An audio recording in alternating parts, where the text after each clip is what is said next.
Left in Yeah, I won't be 2019. there till I next started in 04. I was there 15 Okay. years. I wonder, so you.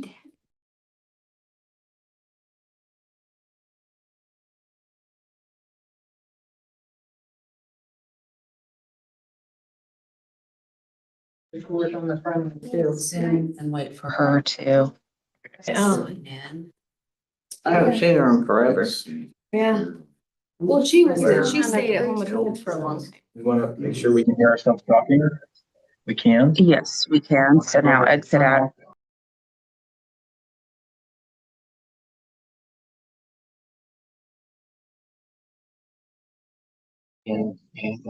So exit out of the screen, AJ. Go ahead and exit out. And you're, we're good to go. Okay. Apologize for the delay. I'd like to call this regular meeting of the Knox Redevelopment Commission to order. It is 4:40 p.m. We're getting started just a little bit late today. This meeting does comply with Indiana open door law, and we are waiting for another member to join, so we will be in quorum. So we may not be able to take any formal action on anything tonight, but we do at least want to hear the Baker Tilly presentation on the TIF. To get things started, would you stand with me so we can recite the Pledge of Allegiance, please? I pledge allegiance to the flag of the United States of America and to the republic for which it stands, one nation, under God, indivisible, with liberty and justice for all. And we have an agenda in front of us, and well, we can't even amend the agenda without a quorum, Mike. So we'll just proceed on to the annual TIF report presentation and turn it over to Greg from Baker Tilly. Thank you. Thank you for having me today. I'm Greg Balsano, Baker Tilly Municipal Advisors. I'm here today as I've been in years past, for those who have been here, the annual TIF presentation. And so just as a recap of what this is a annual presentation that all the redevelopment commissions throughout the state are required to do. It's a presentation that has to be done once every calendar year, and that started just a few years back. This is a more recent requirement from the state. And you have to just invite the overlapping taxing units, which we did send those email invitations out, and just kind of give an overview of the TIF situation within the city and what's going on with those TIF areas. And so we're going to hit on a few different things today about your guys' TIFs. And then afterwards, if there is a quorum, we'll talk about the pass-through decision that would need to be made before June 15th. Regardless, I'll at least cover the subject. And if you can't vote on it today, then we can go through what that process would look like. So please feel free to stop me at any point if you have questions, but I'll kind of start here by walking through what is TIF. So tax increment financing, slide 2 here. Looking at this chart that we have, the different colors, what do these represent? So when a TIF area is created, you have what's called the base assessed value. So when you hear the words allocation area, economic development area, assessed value, those are all kind of TIF related terms. The economic development area, think of that as where the money can be spent. So in serving or benefiting that economic development area, that's where money, TIF dollars, can be spent. So it doesn't necessarily have to be within those economic development area boundaries. If it's a project that is outside, but it still fits within your plan and with state guidelines, there's an argument that can be made that TIF can be used for that if it supports the area. When you hear the words allocation area, that is where the money is actually generated. So here within the city, as an example, we have one economic development area and 3 sub-allocation areas. So one, larger boundary for where the money can be spent, and then 3 allocation areas within, which we'll go through as where the money is actually generated. The base assessed value in each of those sub 3 allocation areas is the assessed value, the net assessed value of the properties at the time the TIF was created. So when the TIF is created, it's a snapshot of what is the assessed value of all of the properties within that TIF. So just as a simplistic example, let's say that that's $100,000. If all the properties in TIF are worth $100,000 at that point in time. Over time, as the assessed value hopefully grows, that difference, the incremental assessed value, or that green box, is what the RDC captures to generate TIF dollars. So that difference times the tax rate in that district is the TIF dollars that you guys have to spend. Okay, so it's a capture of the increase. That base assessed value can slightly go up or down over time, depending on trending. But again, that's kind of that picture. And then when the TIF area expires, all of that assessed value from that incremental AV goes back to the tax base. So again, that base AV is always there with the tax base. The increases is what you're capturing. When it expires, all of the AV would then flow back through. So that's a kind of general picture of TIF, how it works, how you're collecting it. We're going to start with the Knox redevelopment allocation area. Slide 4 is a little bit of history. So this was created back in 97, and that portion will expire in 2027. So here coming up shortly is when that portion will expire. You'll notice that different portions of the areas expire at different points in time. That is a combination of depending on when the area was created and what the law was at that time. So back in 1997, the law was a 30-year TIF life. As we sit here today, in this point in time, it is a 25-year life from the time bonds are issued from that area. So again, the law has just changed over time. This is why you see different expirations. There was a portion expanded in 2004. That'll expire in 2034. And then a portion expanded in 2019. That portion will expire 25 years from the date any debt would be issued. In 2025, you guys collected about $136,000 or so from this allocation area. And we estimate a slight increase to $141,160 in 2026, so this year. Just an important thing to note here with these three, different expansions. About half of 48% or so comes from that initial portion, right? So that is expiring here soon, and that money will no longer be collected. So roughly half of that 140,000, you're not going to see collected here in the next year or two. The other half is basically in that 2004 portion with the 2019 contributing, very small margins there. So again, here in the next couple of years, you're going about half of this area will be gone. And then the other half will still be collecting from, until about 2034 or so. So something to keep in mind there as you're, making decisions and keeping in mind for budgets for the next handful of years here. What are some projects, slide 5, that have been funded, either all or with a portion of the project and TIF revenues? A portion of the splash pad, performance stage, restroom and concession stand, signage for fire department, streetscape, purchase and renovating a downtown building, a couple downtown buildings for future development, purchase a police department vehicle, partial funding of a message board, again, different things, street and parking lights, Parkway Drive, downtown facade program, again, different projects this has gone to help support. And slide 6 is what are some potential, again, this is not exactly what will be used for, just what are some projects that could be thinking about and working with the mayor. So water and sewer lines, public infrastructure, Sandy Acres Park improvements, streetscape, the downtown facade program, city-owned downtown lots, downtown street lighting improvements. Again, there's a list there, but again, housing development, there's different things that the TIF could be used for. Generally speaking, in the state, TIF can be used for capital projects, again, in serving or benefiting that area. It can also, a recent development was that it can be used for public safety operating costs as well. So that's something that historically you couldn't always use TIF for. In recent years, that has been an allowable use now. So think of that as police and fire, salaries or operating costs you could start using TIF for. I do caution all communities that if you do decide to start using money for those kind of operating costs, really pay attention to the expiration dates, because this money won't be there forever. So you have to have a plan. If you're going to start using it to support that at all, you got to have a plan for, okay, well, how are we going to fund that then when this TIF is no longer with us? So the industrial park allocation area in 2025 collected about $240,000 or so. In 26, we expect a bump to $275,730 for the year. There's two portions to this area, but both are not currently set to expire. There'd be 25 years from the date any debt is issued.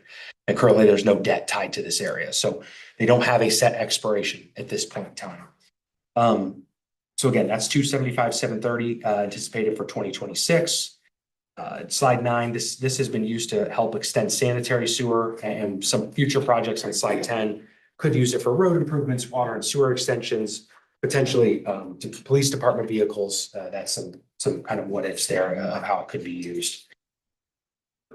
The final and third allocation area is the newest that was created at the end of 23, early 24. was the 2023 SF housing allocation area, is its technical name. And that is the residential area. So one thing I do want to note is that back when this was created, around that time, there was a new law that was put into place that TIFs could capture residential homesteads. And what I mean by that is your traditional, what we call commercial industrial type TIF areas, those cannot capture homestead properties. So if you were to have a homestead residential property within that TIF, it's not able to capture. So let's say that that home went from $50,000 of assessed value to 75.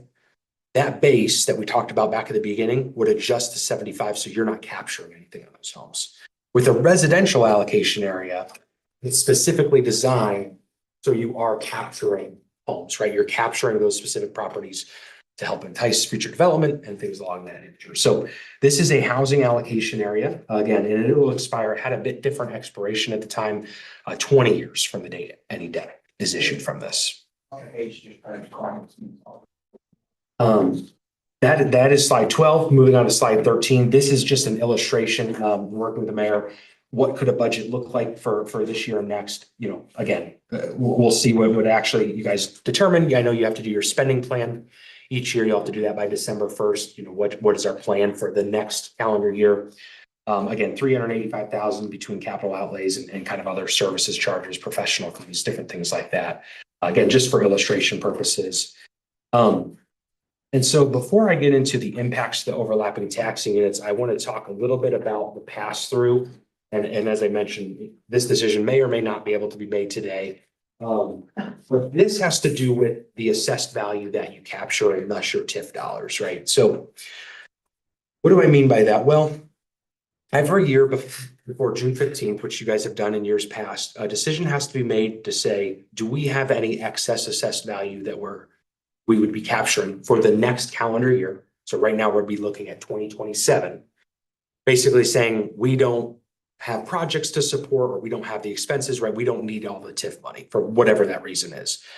Or the opposite, you have a lot of projects that you're trying to fund. You need those TIF dollars to support those projects, right? So you're making a decision one way or the other. Do we need all of the TIF, none of the TIF, a portion of the TIF? You can pass through it 0%, 10%, 100%, right? You can do whatever works for you guys in the city. So again, historically, you guys have not passed through assessed value, and a lot of the communities we work with choose not to. There's some that do. It just depends on what their situation is with their projects, right? What kind of projects do they have planned for the upcoming years, and what kind of money do they need from these TIF areas? And the reason I say that before going into the impacts is because the impacts are going to kind of show you what happens if the TIF wasn't captured, right? So if you decided to pass through everything, what would happen, right? What does that look like? And so we'll go through that here now. And again, that's a decision that has to be made before June 15th of this year. So if it can't be made today, that's something you would want to get a meeting together for to make that decision. Because if you don't make the decision before June 15th, and this is new for this year, you are automatically required to pass through 5%. So what happens is you make a decision, you do the letter, this gets mailed out, and we'll do it on your behalf. You know, we have done that in the past. We can do that again. Mail it out to the overlapping taxing units, let the auditor know this was the decision that was made. And again, if a decision is not made, then the auditor will, again, for the new state guidelines, automatically pass through 5%. Okay, so think of those revenues, and we'll go through this here as, you know, we're showing 100%. You're capturing 100. Reduce that by 5%. That would be automatically taken if you don't make a decision. So I'll go to slide 15 now. This looks at the Center Township Taxing District. Slide 16 looks at the Knox, City of Knox Taxing District.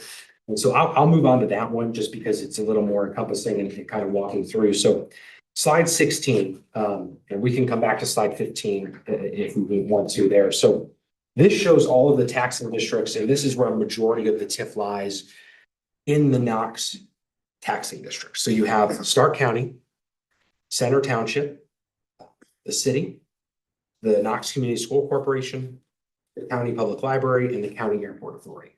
Those are the units that make up this taxing district. The total taxing district rate is 2.7169, so $2.70 approximately. And you can see each portion of who makes up what percent of that rate. As an example, the city, you can see there's two lines for the city and we have the school as well. And so let's just kind of look at those two units as an example.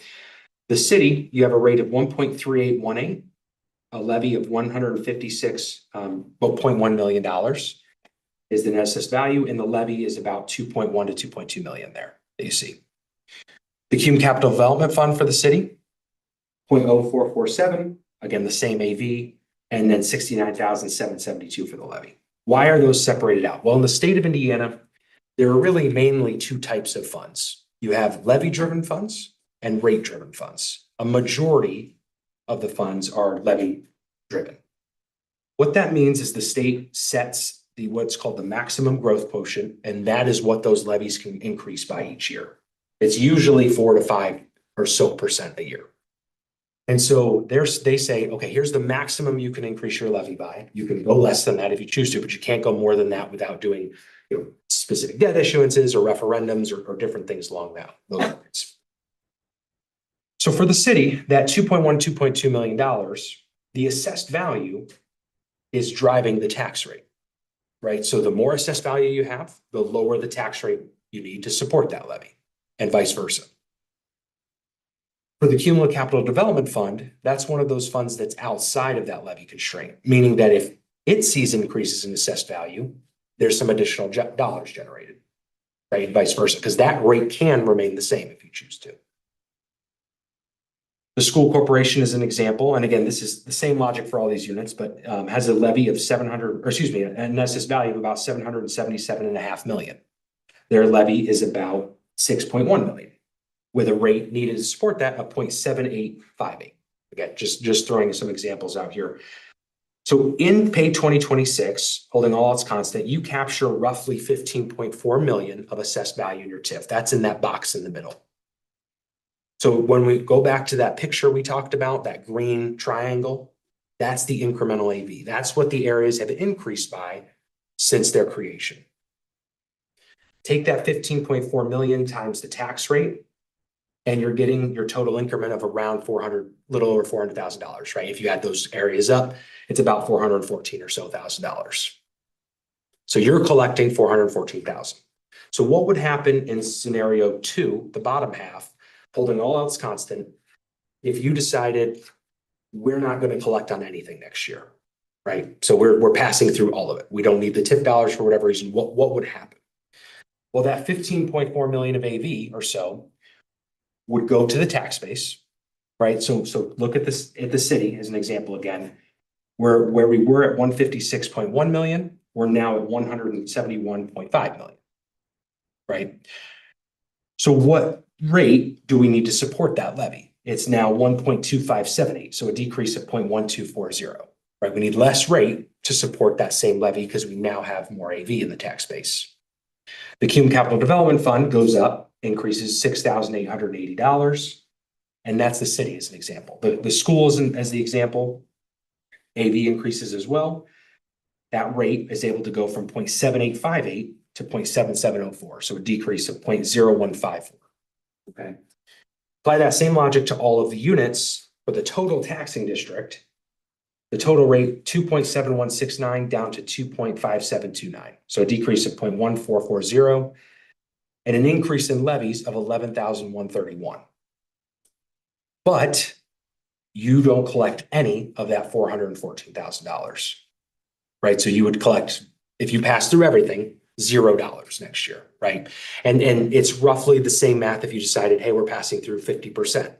You're going to collect about half the TIF dollars, half of the AV would flow through. It works closely to that. And so it's, again, that's the give and take. And there can certainly, from tax rate reductions, there can be changes and help in circuit breaker losses and things like that. So there can be those increases to units benefits from a lower rate. But that's kind of the trade-off there. And the same goes for the page before. It's just a much smaller portion in that Center Township. There's only 179,000 of AV versus the 15 million. So that page goes to the same logic that we just went through here. The only difference is the city is not in that taxing district and Center Township Fire is added in there. So that's the kind of change there. Otherwise, it's the same kind of math we just walked through. So that's kind of what this looks like. If we just look at, okay, 2026 versus 2026, if we didn't collect any TIF revenue, right? Or all of the areas expired, however you want to look at that. And so that is, and again, that is the letter that I handed out. This is just a letter that we drafted each year. This would assume you don't pass anything through, that you need that TIF dollars, so you're going to collect those. If you decided a different way, we can edit the letter and change that. But again, that is the decision. The TIF presentation, there's no obviously decision on that. This is just for informational purposes for public and you guys. That is a decision, Pastor, that has to be made again before June 15th, and that is for the next calendar year. So, with that, I'll kind of stop for a moment. I'm happy to answer any questions. I don't have anything. Thank you for a very thorough presentation. Does anyone in the audience have any questions? Yeah. Greg Mikulich, superintendent at Knox. We had discussed with that TIF and the 2023 one, that once, refresh my memory if I was off with this, once those houses were sold, we were gonna release that money back. Because there's a TIF, right, that money's protected. Right, and then once the units were sold, we were going to lift that TIF. Was I wrong, or where are we at with the selling of the property of that? I don't remember saying And that eventually we will lift that once the houses and we collect some revenue off that to help pay for the infrastructure and all that. So, yeah, I don't expect that TIF, residential TIF, to last, 20 years? It's a 20-year. I can't see it lasting that long. That'll be a decision that we'll have to make once we're full. The houses are going, I was telling Greg, they've got 3 houses shelled already, 2 foundations poured, so that's 5 out of the 20. They just jerked another 5 permits this week. So evidently they got, they're rolling. It's going a lot quicker than what we thought. So, but yeah, I think it's the responsibility of the RDC that, once the houses are built and we collect a little bit of the revenue back, then they'll probably go ahead and nullify the TIF. Yeah, and it's a great. On the housing area, just to speak on a little bit, we don't have any revenue expected this year from those. So just to kind of explain, for everyone how the assessments work. So when a property, whether it was a house, company moving in, whatever it was, how it works is kind of the assessment date is January 1. So for example, they look at it, a picture of January 1, 2026 for taxes payable next year. So whatever was in the ground 1/1/26 is what gets paid on next year. So if, some houses are built this year, for example, we would expect to start seeing revenue from those in 2028 because, right, those will be done 1/1/27 for taxes payable in 28. So for that area, while this year we don't expect anything from it, we may see a little bit next year if some work was done. And then obviously that would start to increase now with houses being constructed and done in 28. We'll start to see more revenue with those properties being completed. So. Thank you. Any other questions, comments? Thank you, Mary. Why is TIF have that sundown? Greg, is that just state law? Yeah, yep, that's exactly right. So at the time, I can kind of walk through. So when TIFs were first started, they had a set 30-year life. This is what they're going to be. That changed to 25 years at a point in time. And then it later changed to 25 years from the date of a bond issuance. That is just the state law at the time. Again, you can't extend beyond that. You can choose to end those earlier, but you can't go beyond what the state sets unless they change the legislation in a general assembly. So. Yeah, so, your point of, for example, in that, the first area, the redevelopment area, that portion expires here soon. So, you can't extend that, right? You can't extend that expiration. That is going to fall off whether you would want it to or not. That is going to fall off. You can re-TIF areas that expire, but you're starting back at 0, right? So it's not, the half of the 141, so call it $70,000. you're not extending the life of that 70,000, you're starting back at zero and only able to capture increases from that point forward. So, Thank you, sir. yeah. Did you get us there?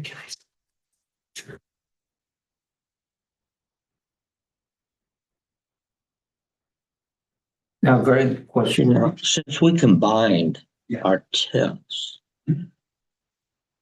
So, okay, once that expires, the first one expires and all that, say we want to bond for a project.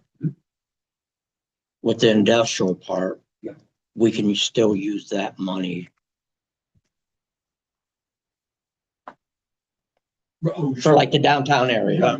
Yes. Yeah. It's one area. Yeah, right. Is Yeah, it- it's actually one area now instead of, Right, yeah, It's com- because- and that goes back to the different terms, you're exactly right. So there's one economic development area. So when that does expire, you may look at renewing that, just the area itself. So you can continue to spend money a little more flexible than you would otherwise be able to. But yes, correct, yeah. Spending it in the different locations. So, right, the general of what you can spend TIF dollars on is again, what the state one allows for, but then two, it's in serving or benefiting that economic development area. And like you said, Mayor, you have one economic development area, 3 allocation areas. So the industrial park money, for example, can be used in the redevelopment area because you're in one larger boundary. The other part of that is it needs to be a project that's in your economic development plan, but you can always amend your plan. That's not something that's set in stone. So. Okay. And so again, the next steps would kind of be, again, voting on that pass-through decision before June 15th, because we would then again, mail this out to the units before June 5th. They have to get there before June 15th, including the county auditor's office. And then that would kind of be the next step in terms of your requirements. Later in the year, you'll do your spending plan, but that's really the most immediate next step. Any other question? I'm good. Let me check with AJ to see. if she's getting anywhere. If not, then So- we'll just have to have a special meeting. All right, we'll just pause for a minute. We're not going to recess formally, but if we can get our third member to be able to join us virtually, we can vote tonight. Otherwise, I just pulled up a calendar to see when we might be able to schedule a meeting as soon as possible, because we have some deadlines we need to meet in order to be compliant with what the state requires us to do. So please stand by.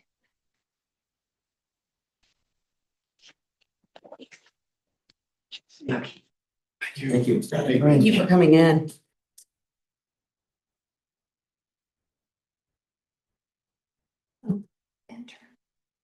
He's interim superintendent. Okay, let's just go get it.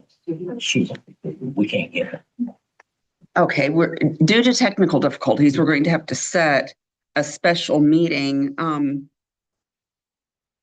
Is there a preferred day? Because we've got June 15th is a Monday.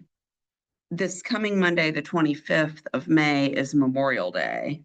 So we'll just need a quick meeting to approve this. Mayor, do either of you have a preference? We can do it, say next Wednesday.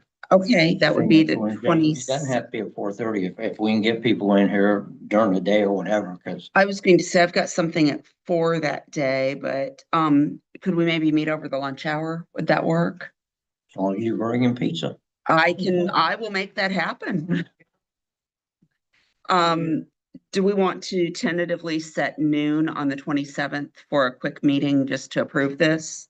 I'm available. And then that gives us plenty of time to notice that.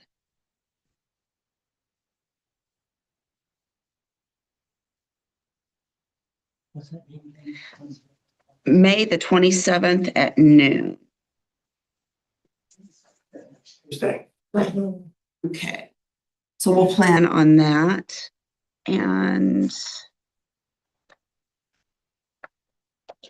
Greg, thank you so much for coming in and presenting, as always, a thorough report. For having me. Of course. I don't think we can do anything else without a quorum, so we'll just call this meeting adjourned at 5:09 PM then. Come on up, because we're gonna go right into the I was- work session. We're not shutting this down. I was gonna say, wait a minute. We can restart it if you want to. It'll take 2 seconds. You sure take 2 seconds? And it'll have the correct name on there. Okay. Well, it's RDC and the council. It's just a work session. Do you want it saved as the same meeting? Or we can just keep it rolling out. I would just keep it running and then I'll set this as a work session. Yes. No. Okay, well, We're working all over the state right now. appreciate it. Yeah, absolutely. Yeah. I know that there's lots of meetings and, yeah. Yeah. Amos and I were on and maybe some other people were on a webinar recently. Okay, yes. Yeah, just let it, you feel free to reach out. Thank you, Greg. Good to see you. Thanks. Mayor, yeah, just, Be safe out there. we'll get those mailed. Where you going, Bill? He's going right here. I'll tell you where he's going. I'll tell him where to go. No. Sitting there. Oh, sorry. Thank you. No, you're fine.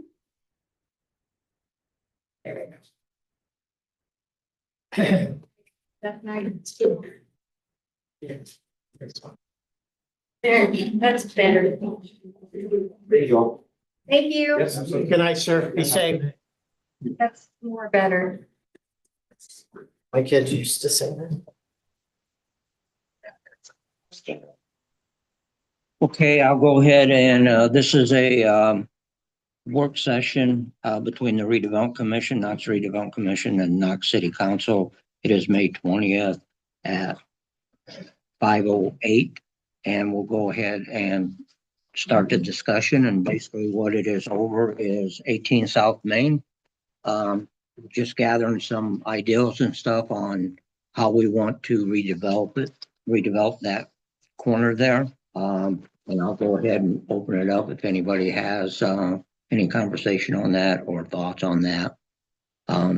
Basically, what we can do is, once we gather information as it comes in, because I think we still need, after this, we need a public input a little bit, have another meeting with the public. Because I know I've had some wild ideas. And once we narrow it down, we can hire an architectural firm to actually draw it up on paper, and so you can visualize, what we're looking at. So I'll go ahead and open it up. Anybody got any recommendations on that piece of property? Well, I did send yourself and Mary photographs of the Wakarusa building up there. All-purpose building that they utilize. Dr. Abel pavilion, where the sides, you can raise them up, kind of like a garage door. And as well, you can look outside even if they're the garage doors are down. And of course, when we were up there for the festival, Syrup Festival recently, they had a magician in there, but it was really comfortable in there. It had a concrete floor. And I believe that going forward, that something needs to be in there that you can utilize, year round, and possibly that can that can be used to well, I'll just say this. I don't know what's going to happen to those concrete blocks that are now white over there. I don't know if those can be torn down or not. But Well, let's get back to your building now. Is the intention? yeah, the building, I think if it's constructed properly, that building that I gave you photographs of, I don't have any right now, but could be accessed and utilized. It's got restrooms in it, and it also had a place, where people could conduct food and all that and entertainment.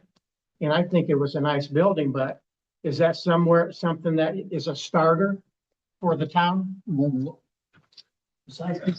So what would you, Okay, is it a rental where people can rent it for events? Yes, it's a rental. You can rent it.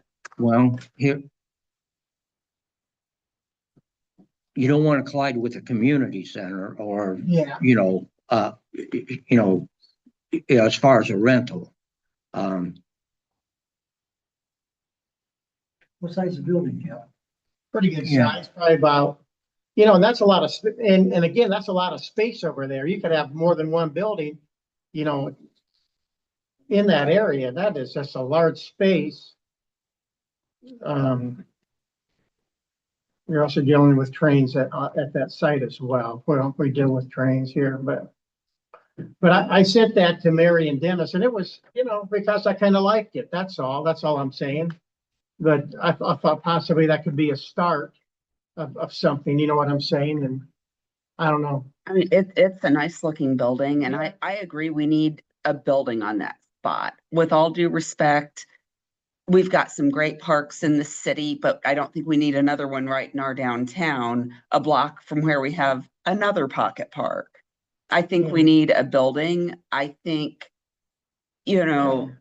maybe some mixed use would be good if we could have some opportunities for retail or small business or something on the lower level and possibly some apartments upstairs. But does the city want to be in the landlord business? Yeah. That gets sticky. Well, here's the thing is, we are right now, community center is basically, we do not generate enough revenue to pay the utilities and maintenance and all that. We've got to dish money out every year on that. We got a building right now, that we're actually leasing out. The intention, hopefully the owner will buy it or whatever owner it might be. So, and that's the thing is that, that's what, basically what we gotta look at. If we want to put buildings up, they got to be, we don't mind leasing for a while. But then eventually you want to sell,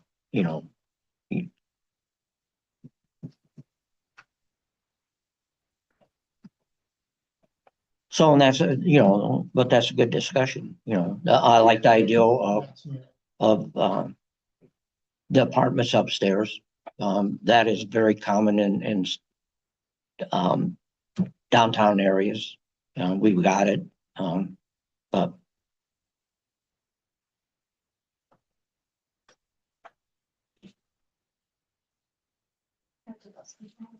I was just gonna say, the least it could be used for is for parking.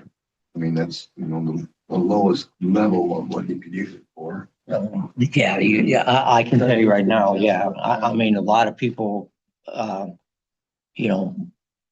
us to turn it in, not a lot. I've had some comments from people go to Birdie's, why don't you make it a big parking lot?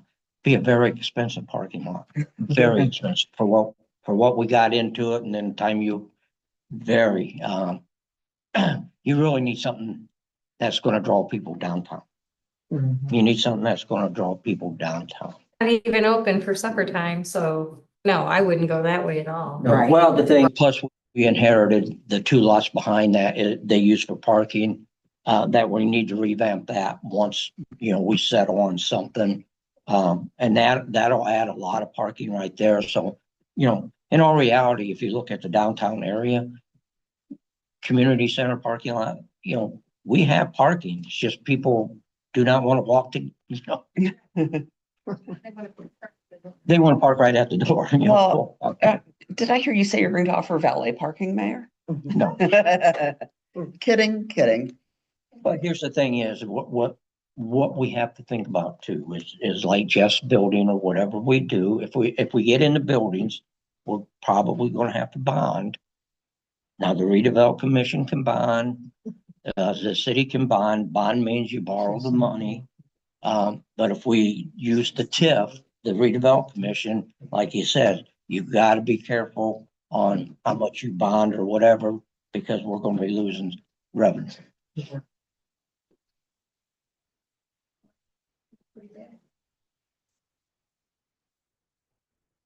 Pretty big. If you're talking buildings, you're talking settings. Yeah, it's nice in there, man. You know what I'm saying? Nice building. Essentially, Put a bit swimming pool in. brainstorming ideas for that. Yeah, you could do a lot in something like that though, guys. You really, I'm kidding. this That's a lot multi-purpose, like as Mary building. stated. So you threw that out there tonight. Are we gonna have another meeting? Maybe we can Yeah, this is, this, think about it. Yeah, and we want to have public input. Yeah. You know, sometimes that is good. Sometimes you get some good ideas out of public input. A lot of times you get something that is too far out for us, like a Walmart, mini Walmart, stuff like that, and you get that though. But yeah, we'll have, like I said, we'll have another meeting and the next one we'll invite the public. You know, so, you know, everybody needs to be ready. You know, I know talking to Phyllis from Birdie's, talking to Nathan from the Rabbit, they like the idea of now the whole property is not going to be a courtyard because it's way too big. Yeah.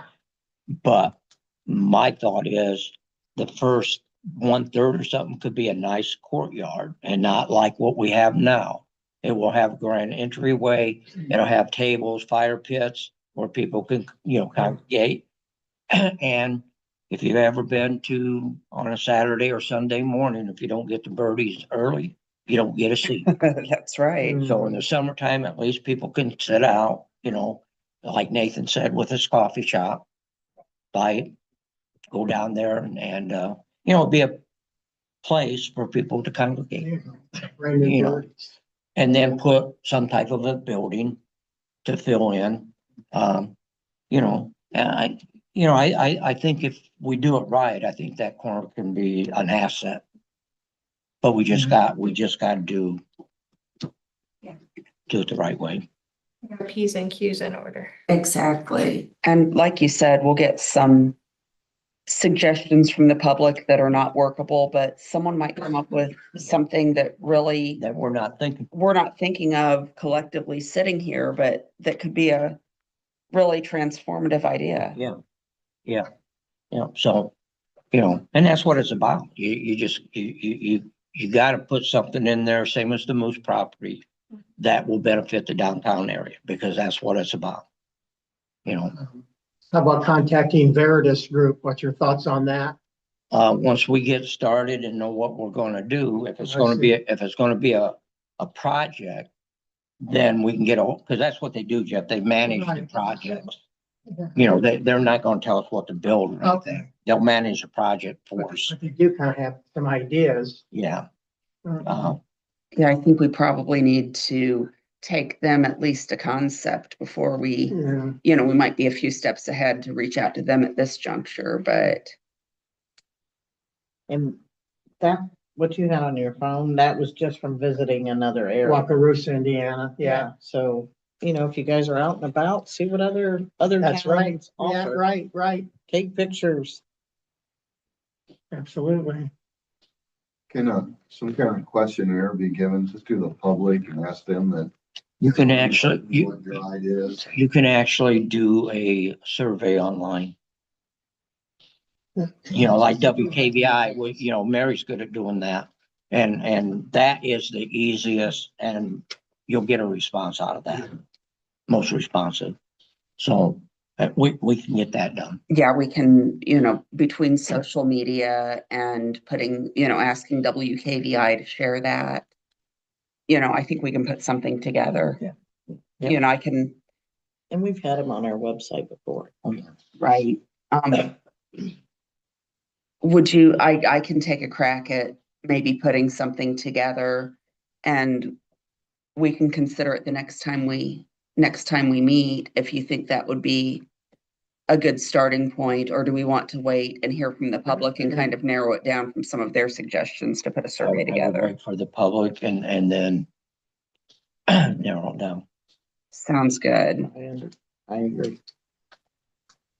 Because I really would like for people to feel that they have a voice in this, that it's not just those of us sitting around Yeah. this table making the decisions. Right. I mean, there are, we can't sell that to Walmart and put a super center in there. It's just not practical, but there are certainly some things that will come out that can be considered that, who knows? So. You have your work assignment.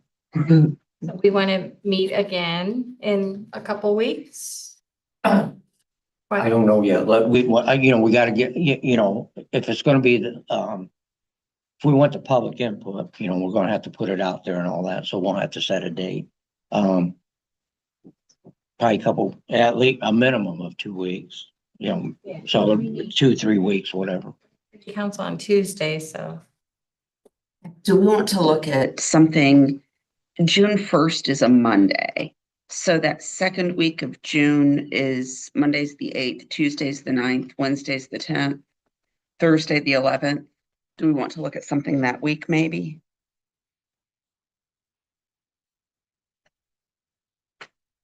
Yeah, let me look at my calendar, see what all I got. Jamie, are you off? You're off on Tuesdays. I'm off. I make sure that I'm off for our meeting. And I'm off on Tuesdays. Okay. Just give us a heads up. Yeah, that would be the June 9th if you want to. Well, if they're wanting it on the, the council meets one time a month. Pretty nice, yeah. Or do we want to just incorporate that with the council meeting on the 23rd? Whatever they want to do. It's inside of it. Oh, yeah. 23rd should give plenty of time to get other stuff done. Right. That's not so fair. Yeah. Oh, true. What is it? It's fair week. Wednesday, we have to work. You can catch it. Okay. Yeah.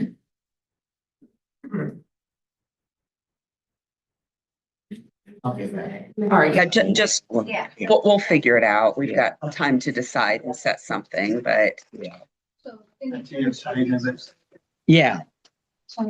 To get it, respond, or come to the meeting. I think, come to the meeting and then we can put a survey together from there based on, these are some of the suggestions that were made. Survey. Exactly. First, and they can get a survey. Exactly. All right. Should I say by June 15th, if we want some funding, we have to. And that's the thing. That's Yeah, development. that's redevelopment commission. We're gonna take, redevelopment commission, that, Make a decision by then. That here's what we want. No. no, we just, the redevelopment commission, Different things. something totally different. And we're going to try on May the 27th to just have a real quick meeting at lunchtime to approve the TIF going forward, so we don't have to take an automatic reduction in that. Yeah, if you can help from taking a lot. Exactly, especially with the one You can make it longer. expiring next year. We want to make sure we've got enough to meet our obligations. okay, anything else? I'm good. Okay, this work